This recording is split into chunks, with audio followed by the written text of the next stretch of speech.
Wristies. I like that. Wrist mob. Simple things you can do for your wrists. I think it's important to note that when this area doesn't have a lot of like big, thick muscle tissue around there. And unfortunately, when you're dealing with muscle tissue, it's that's the type of stuff that actually gets a lot of oxygen and a lot of blood supply. But things like your tendons and your ligaments and these little junky areas, they can get really wound up just because they don't have the same capillary density, which means they don't get as much blood flow, and they require a lot more repetition, right? And anybody can do this. So important, you guys want to think a little bit lower on the intensity scale and higher repetition, okay?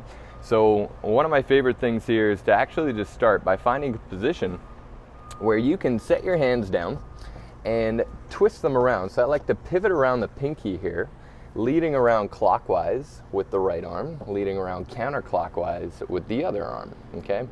And from here, you're just going to sit back and feel a mild stretch. From there, you're gonna drift back a little bit out of the stretch.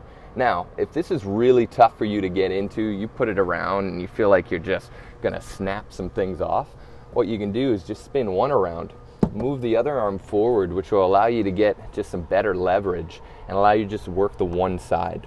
And just kind of sitting back and forth here, working your wrist extension. And the other thing you want to do, which you might need a softer surface to start off with, is flipping them around the other way. This is a real tough one for some folks. And same idea, you guys can just drift back and forth into a stretch, okay? Again, light intensity, high repetition. I'll usually do about 30 reps of these at a low intensity, just sitting back and forth. And then again, if that's a little too excruciating for you, you can drift out and just get your body in a more stable position where you can kind of control the amount of pressure you're putting on there. And then this other one here to hit the other corner is you're gonna go back into extension, except instead of turning clockwise with the right or counterclockwise, you're gonna turn the other way.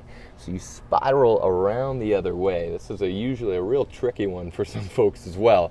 It's just the wrist. Sometimes it's real tricky for everybody. And same idea, you're just gonna move along the path of the fingers.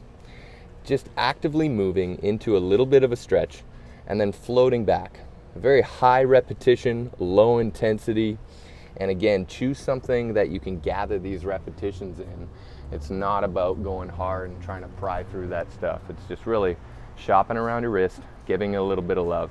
Do about 30 reps of each of those, right? Kind of move them around a little looser afterwards and check in and see how you feel.